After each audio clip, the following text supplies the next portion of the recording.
Et nous sommes avec Jaurès Sobossi, économiste, pour parler de ECO, la monnaie unique de la CEDEAO. On aura tous les détails. Est-ce la monnaie unique de la CEDEAO? Combien cela coûte? Combien cela coûtera lorsqu'elle entrera en vigueur? Tous les détails avec l'expert Sobossi. Bonsoir. Bonsoir madame, Merci d'être là. c'est moi qui vous remercie. Alors, ECO, ça fait circuler assez d'informations sur les réseaux sociaux partout, mais il faut dire jusqu'à l'heure actuelle, beaucoup ne savent pas encore de quoi il s'agit. On est avec vous pour y aller de façon terre à terre, pour que même les alphabets des zones très très reculées nous comprennent. Comment peut-on définir déjà cette nouvelle monnaie dite ECO? Il faut d'abord dire par rapport au nom que ECO vient de ECOWAS, qui veut dire la signification anglaise de CEDEAO. Ok. Donc c'est l'abréviation de ECOWAS qui donne ECO, ECO, d'accord. comme l'Europe donne euro. Euro, voilà. Ça c'est pour le nom. Mais à l'origine, l'ECO, c'est un projet de monnaie depuis la création de la CEDEAO dans les années 1960 qui voulait que les pays de cette zone monétaire utilisent la même monnaie. D'accord. Cette zone économique qui avait eu, depuis sa création, à repousser plusieurs fois la mise en vigueur, la mise en circulation de cette monnaie ECO. Donc déjà, dès la base de la CEDEAO, de la fondation, de la création de la CEDEAO, c'était déjà dans les projets. Exactement. Depuis la création de la CEDEAO, il y avait déjà le projet de la mise en circulation d'une monnaie commune à tous les pays de la CEDEAO. D'abord, c'était un projet porté par les anglophones. C'est pourquoi le nom ECO est resté dans ECOWAS. Mais avec les revendications populaires, nous avons remarqué que les pays francophones ont saisi l'opportunité de cette monnaie pour pouvoir passer du CFA à l'ECO. Et aux dernières nouvelles, nous remarquons que c'est seulement les pays francophones qui, supposés être prêts pour les critères de convergence énumérés, vont utiliser l'ECO en 2020, quitte à ce que d'autres pays après se rejoignent le groupe des pays qui utilisent cette monnaie. D'accord. Donc actuellement, on peut dire que l'ECO est la monnaie unique de la CEDEAO, mais en attendant, avant que tout le monde rejoigne le groupe, c'est d'abord les pays qui utilisent le franc CFA qui vont utiliser d'abord ECO à la place du franc CFA, en attendant que les pays, notamment anglophones, rejoignent le groupe. D'abord, pour parler vrai, les questions monétaires incluent plusieurs pays, dont les pays CFA, les pays anglophones et la France. Il y a un schéma qui se présente du fait que les pays anglophones ne veulent pas de la France en aucune manière et ont demandé aux pays francophones de présenter un plan de séparation strict du trésor français avec la BCEAO, ce qui n'a pas été fait. Et si l'ECO va fonctionner comme le franc CFA fonctionne, avec implication de la France et des Français dans la politique monétaire, il est fort à parier que les anglophones ne rejoindront pas ce projet de ECO et que c'est seulement les pays francophones qui vont utiliser cette monnaie à long terme. Mais pour les pays francophones qui vont utiliser cette monnaie, déjà, ce qui est déjà sûr, combien cette monnaie va coûter? Elle entre en vigueur en 2020. Combien va-t-elle coûter pour l'utilisateur, le consommateur? En termes de valeur, c'est seulement le président Ouattara qui a évoqué la valeur de l'ECO en disant qu'il n'y aurait pas changement de parité entre l'euro et l'ECO. Parce qu'on a tellement d'informations sur les réseaux sociaux, il paraît que ça coûterait 1200 francs, pour d'autres ça ne va pas changer, donc ça ne change pas de valeur en tant que tel. Théoriquement, ça ne change pas de valeur si ça se conduit tel que le président ivoirien est en train de le conduire. D'accord. Un ECO sera un franc CFA et puis un euro sera toujours égal à 655,957 francs. 957 ECO. D'accord, mais le changement d'une monnaie, aujourd'hui, qu'est-ce que cela rapporterait à ces pays qui vont l'utiliser? Les avantages d'avoir une monnaie unique pour les pays qui ont en commun, qui sont membres de la CEDEAO. D'abord, il faut dire que le changement de monnaie tel que réclamé par les populations africaines était destiné principalement pour deux raisons. Sortir la France de la gestion monétaire de la zone CFA et ensuite booster le développement de la zone CFA par la création des entreprises qui serait rendue possible par une politique monétaire ne se tablant plus sur la maîtrise de l'inflation à moins de 2-3%, tel que ça se fait actuellement. Qui dit maîtrise de l'inflation à moins de 2%, dit réduction de la masse monétaire en circulation, dit pas de crédit facile aux entreprises, dit pas de création d'entreprises, dit pas de création d'emplois, dit pas d'émergence d'une nouvelle classe pour pouvoir s'ajouter à la classe de la demande pour pouvoir faire grimper les prix. Ce qui fait que la BCEAO a une politique de maîtrise de l'inflation à moins de 2%, pendant que les pays anglophones aujourd'hui sont des pays où les taux d'inflation dépassent 10% et où la création d'entreprises et la création d'emplois sont à des dimensions supérieures à la zone CFA. Donc principalement, le changement de monnaie devait venir booster le développement de nos pays.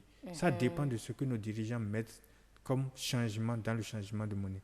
Ça dépend de ce qu'ils acceptent ouvrir, de ce qu'ils n'acceptent pas ouvrir. Si tel est que la BCEAO, dans sa politique de fonctionnement monétaire, continue de garder les mêmes règles et les mêmes fonctionnements qu'auparavant avec le franc CFA, fondamentalement, rien ne va changer dans la vie des populations. On ne va même pas y aller dans ce sens. On va plutôt parler d'une nouvelle monnaie pour l'Afrique, une nouvelle monnaie pour les pays membres de la CEDEAO. Et j'ai compris de vos propos que ça rapporterait, rien que changer de monnaie, rapporterait beaucoup à un État. Et ça dépend de la manière dont la monnaie est changée. On peut changer une monnaie et avoir du bien-être. On peut changer une monnaie et avoir aussi des dégâts. Donc tout dépend du processus. Tout dépend du processus et du fonctionnement de la politique monétaire qui se rattache à la nouvelle monnaie. Si c'est une politique monétaire qui favorise la croissance, le développement, l'accès au crédit pour les entreprises, ça va favoriser le développement, la création de plusieurs emplois. Et puis le frein à la fuite des capitaux, étant donné que c'est seulement les étrangers qui ont des sociétés chez nous et qui rapatrient d'habitude chez eux les profits réalisés sur les sociétés.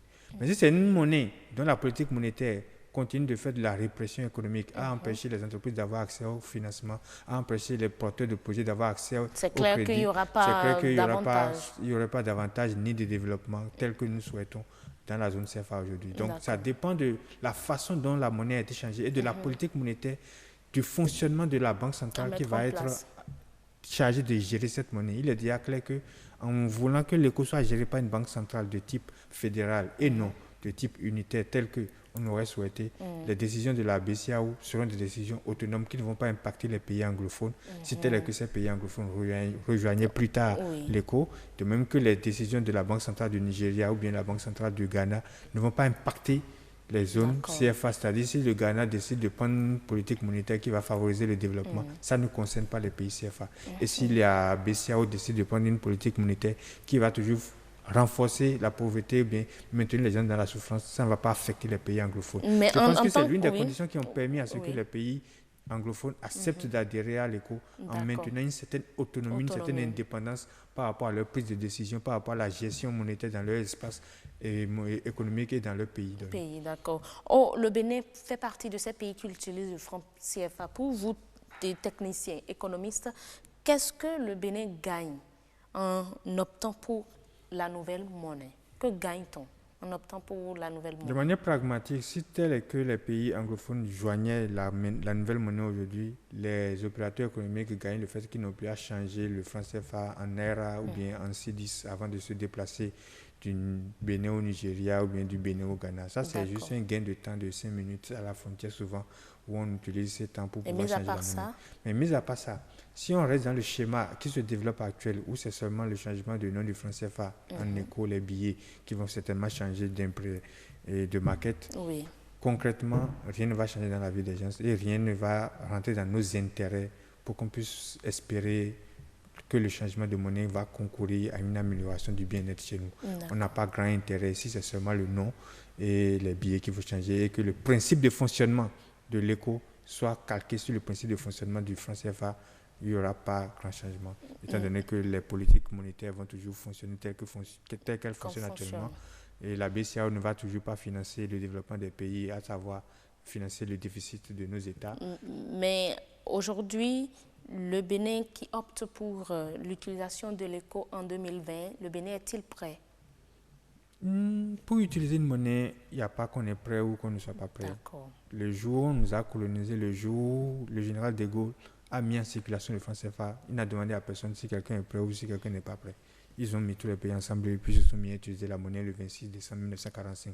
Donc c'est une question de volonté politique, c'est une question de volonté d'action. Pourquoi une telle question? Pourquoi une année, on met une année, bon, pas une année pas en tant que telle, mais on n'a pas décidé d'utiliser cette monnaie-là systématiquement dès qu'elle a été adoptée, mais on a dit en 2020. On se dit pourquoi attendre 2020?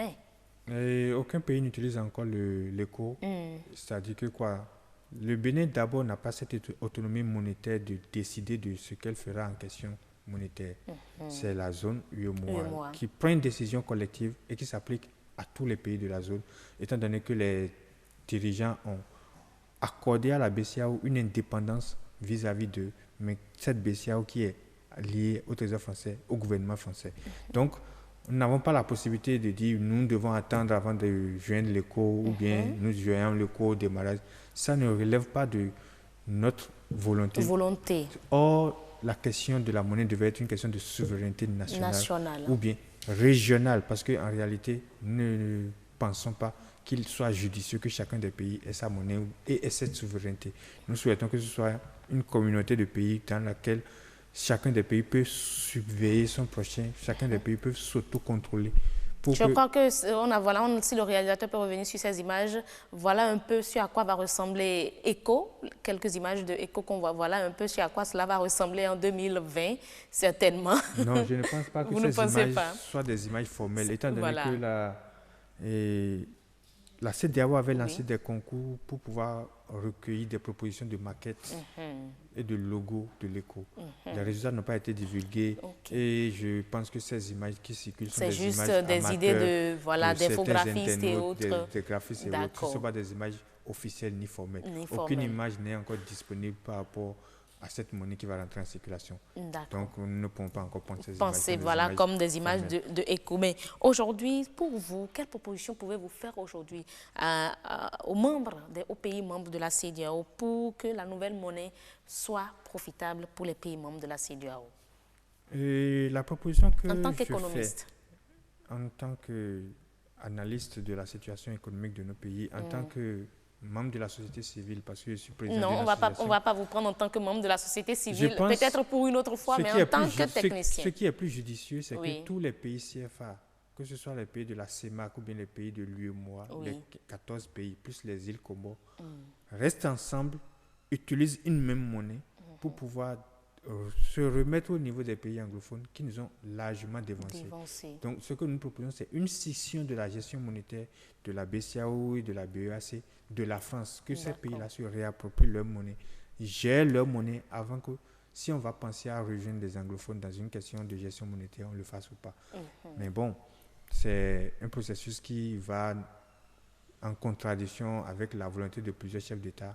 Et c'est un processus qui mérite encore d'être mûri pour que ces dirigeants puissent mettre au cœur de leurs préoccupations le développement de leur pays et accèdent donc à ce que cette formule qui permet déjà à des pays ayant des réalités les unes très proches des autres, parce que tous les pays CFA, non seulement il y a une continuité territoriale de Dakar jusqu'au Cameroun, mais ce sont des pays qui ont eu des réalités économiques très similaires les uns par rapport aux autres. Inversement à des pays anglophones qui sont exportateurs de pétrole, pendant que nous sommes importateurs de produits finis de pétrole. Donc c'est à nous de voir si on veut vraiment aller dans ce sens et maintenir cette zone économique CFA soudée ensemble. Et voir comment est-ce qu'on peut avancer après, peut-être avec des monnaies qui vont intégrer des pays de la CEDEAO. Merci beaucoup, Jaurès Sogbosi. Vous êtes économiste et avec vous, à travers vos propos, on a compris que ECO, c'est juste un diminutif de ECOWAS, qui veut dire en français CEDEAO. Et cette monnaie, jusqu'à l'heure actuelle, telle que les choses sont pensées, va valoir à 655,950 francs CFA comme un franc CFA en euros. Et ce sera tout pour l'Espère. Merci, M. Sogbosi. Bonne soirée. C'est moi qui vous remercie. Merci beaucoup.